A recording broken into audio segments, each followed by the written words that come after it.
పార్టీలో ఉండి సేవలు చేసిన వాళ్ళు ఈ రోజు అవకాశం లేకపోయేసరికి టికెట్లు రాకపోయేసరికి పక్క పార్టీలోకి వెళ్తున్నారు. బట్ అయినా పార్టీ నాయకుల్ని కాపాడుకునేటువంటి పరిస్థితుల్లో నాయకత్వం ఫెయిల్ అవుతుంది. ఎట్లా చూడొచ్చు ఈ పాయింట్స్ ని? నమస్తే అండి శ్రీకాంత్ గారు, మీకు ప్యానెల్లో ఉన్నటువంటి వివిధ రాజకీయ పార్టీల ప్రతినిధులకు శుభ సాయంత్రం. మనం దీన్ని గత 5 రోజులుగా అంటే మొదట రాజకీయ పార్టీలు రాజకీయం చేస్తాయి. ఆ రాజకీయం కూడా ఒక లిమిట్ వరకు చేస్తే బాగుంటుంది. మనం గత 5 రోజులుగా ఈ రాళ్ల దాడి మీద చర్చించుకుంటున్నాం. మనమే కాదు, సోషల్ మీడియాలో చర్చ జరిగింది, మీడియాలో జరిగింది, వాళ్ళ మధ్య కూడా మాట యుద్ధం జరిగింది. ఏమైతున్నాయంటే ఇవి డిసైడింగ్ ఫ్యాక్టర్స్ లాగా అయిపోతున్నాయి రాను రాను. ఇవట్లు అవ్వట్లేదు సార్, అసలు ఇవి ఎవరు పట్టించుకోవట్లేదు. ఇవేంటంటే వాళ్ళ యొక్క చిన్నతనాన్ని బయటపడుతున్నాయి తప్ప ఇప్పుడు ఏ పార్టీకి 3 పార్టీలు, ఈవెందో టీడీపీ, వైఎస్ఆర్సీపీ, జనసేన, ఈ 3 పార్టీలకు సంబంధించినటువంటి వ్యక్తులకు సంబంధించినటువంటి అధినాయకుల మీద రాళ్ల దాడి జరిగింది. మొట్టమొదటి ఏమనుకుంటే, నేను రాళ్ల దాడికి సంబంధించిన విషయం ఎక్కువగా మాట్లాడటానికి నాకు ఇష్టం లేదు, దాన్ని వదిలేయాలి. కానీ ఒక చిన్న విషయం చెప్పి వదిలేస్తా. నిజంగానే మన జగన్మోహన్ రెడ్డి తన రాళ్ల దాడిని తనే చేయించుకున్నట్లయితే పవన్ కళ్యాణ్ ఆయనే చేయించుకుని ఉండాలి. ఆ లాజిక్ కరెక్ట్ అయితే చంద్రబాబు ఆయనే చేయించుకొని ఉండాలి. ఒక లాజిక్ కరెక్ట్ అనుకుంటే జగన్మోహన్ రెడ్డి చేయించుకున్నాడంటే. లేదు, జగన్మోహన్ రెడ్డి మీద చంద్రబాబు దాడి చేశాడంటే చంద్రబాబు నాయుడు మీద జగన్మోహన్ రెడ్డి చేసి ఉండాలి, పవన్ కళ్యాణ్ మీద జగన్మోహన్ రెడ్డి చేసి ఉండాలి. ఏదో ఒక లాజిక్ కరెక్ట్ అయి ఉంటుంది. కాబట్టి ఇది ఏ లాజిక్లు లేనప్పుడు దీని మీద మనం సాధ్యమైనంత వరకు తక్కువగా మాట్లాడదాం అనేటువంటిది నా యొక్క అభిప్రాయం. ఇంకా సెకండ్ పాయింట్కి వచ్చినట్లయితే, ఈ రాజకీయ పార్టీలు పొత్తులు అసమ్మతులు అనేటువంటివి ఎన్నికల ముందు సహజం, చాలా సహజంగా ఉంటాయి.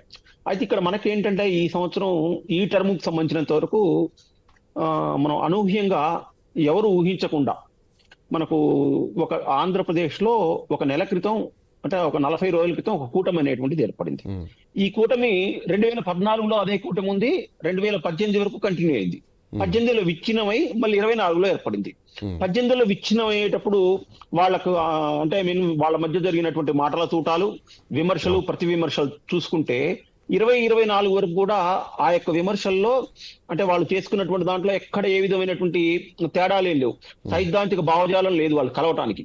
అసలు ఎందుకు కలిశారు అనేటువంటిది ఇప్పటికీ నాలాంటి వాళ్లకు ఆశ్చర్యకరమే. ఎందుకంటే ఇందాక వైసీపీ వేణుగోపాల్ రెడ్డి గారు చెప్పినట్లుగా పోలవరాన్ని ఏటీఎం అని ప్రధానమంత్రి అన్నాడు. మోడీ టెర్రరిస్ట్ కంటే దారుణం అని చెప్పేసి మోడీని, మోడీ భార్యని, మోడీ తల్లిని చంద్రబాబు నాయుడు వాళ్ళ పార్టీ వాళ్ళని విమర్శించారు. దీంట్లో జనసేనకు సంబంధించినటువంటి వ్యక్తి అవినీతిని అన్నాడు, లోకేష్ గురించి మాట్లాడాడు, చాలా మాట్లాడాడు. ఆ తర్వాత ఆ పార్టీల్లో 3 పార్టీల్లో ఈ అంశాల్లో ఎక్కడైనా ఏదైనా విషయంలో ఒక అభిప్రాయం జరిగిందా, లేకపోతే ఒక చర్చ జరిగిందా? ఏం జరగలేదు.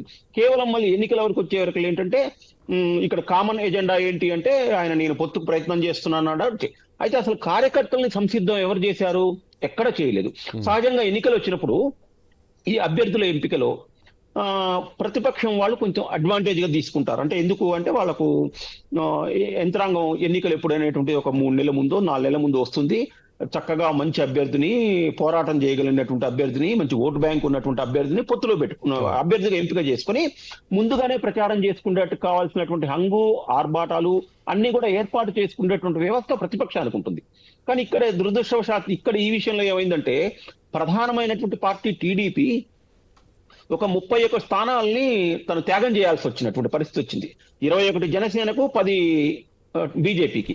ఈ త్యాగం చేయాల్సి వచ్చే వరకు ఏమైంది, ఒక్కసారిగా నివురుగొప్పిన నిప్పులాగా మనం పిఠాపురం చూసాము, తెనాలి చూసాము, తర్వాత విశాఖపట్నం చూస్తున్నాము.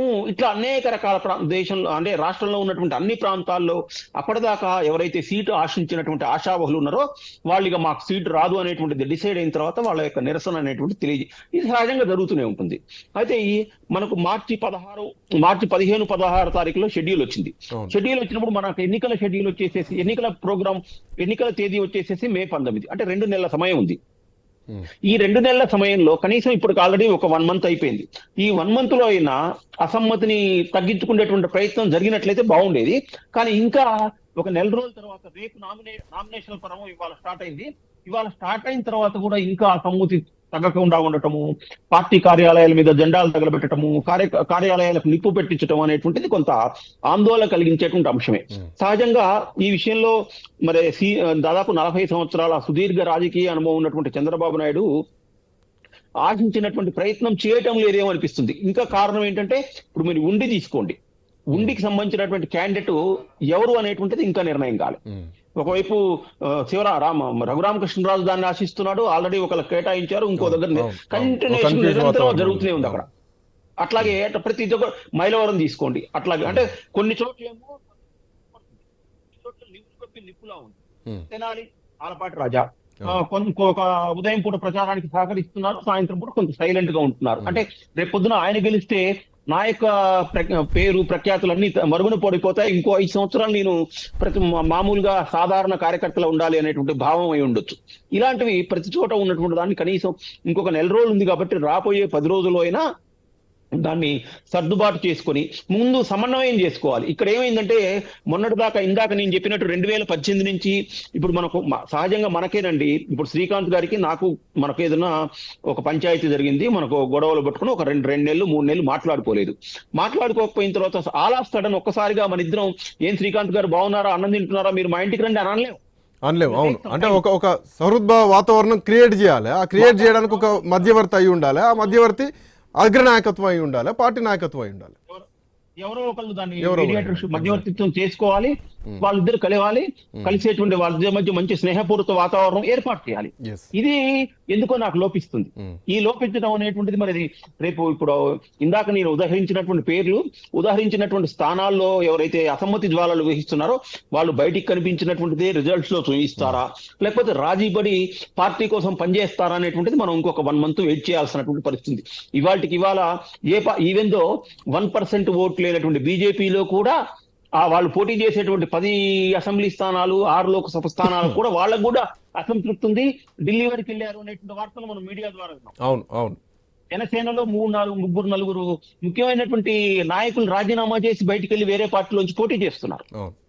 అంటే ఇక్కడికి వచ్చే వరకు ఏంటంటే తెలుగుదేశము, జనసేన, బీజేపీ అయిపోయింది.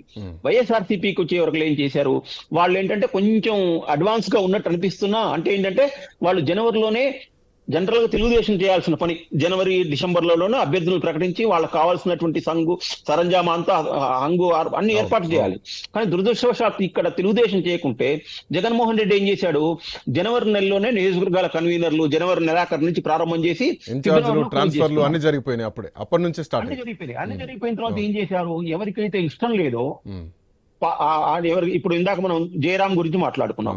జయరాం లాంటి వాళ్ళు, తర్వాత పార్థసారథి లాంటి వాళ్ళు, తర్వాత ప్రభాకర్ రెడ్డి దంపతులు లాంటి వాళ్ళు ఎవరికైతే సీట్ రాలేదో, అసంతృప్తి ఉందో వాళ్ళు వెంటనే పార్టీ మారిపోయారు, వేరే పార్టీలోకి వెళ్ళి సీట్లు తెచ్చుకున్నారు.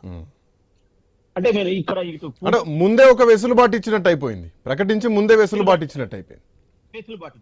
ఇప్పుడు నేను ఇందాక ఉండి విషయం ఎందుకు చెప్పాను, ఉండి ఇవాళ నామినేషన్ స్టార్ట్ అయినా కూడా ఇంకా అభ్యర్థిని తేల్చలేదు. బీజేపీ వాళ్ళు అనపరిత అభ్యర్థిని మార్చాలా వద్దా, మారుస్తే ఏంటి, మార్చకపోతే రాజమండ్రి లోక్సభ స్థానం మీద దాని యొక్క ప్రభావం ఎట్లా ఉంటుంది అనేటువంటి విషయం ఇవాళకి మళ్ళా గుల్లాలు పడుతున్నారు. కాబట్టి ఈ విషయంలో ఏంటంటే ప్రతి రాజకీయ పార్టీలో సహజంగా ఉండేటువంటి ఉంటున్నాయి.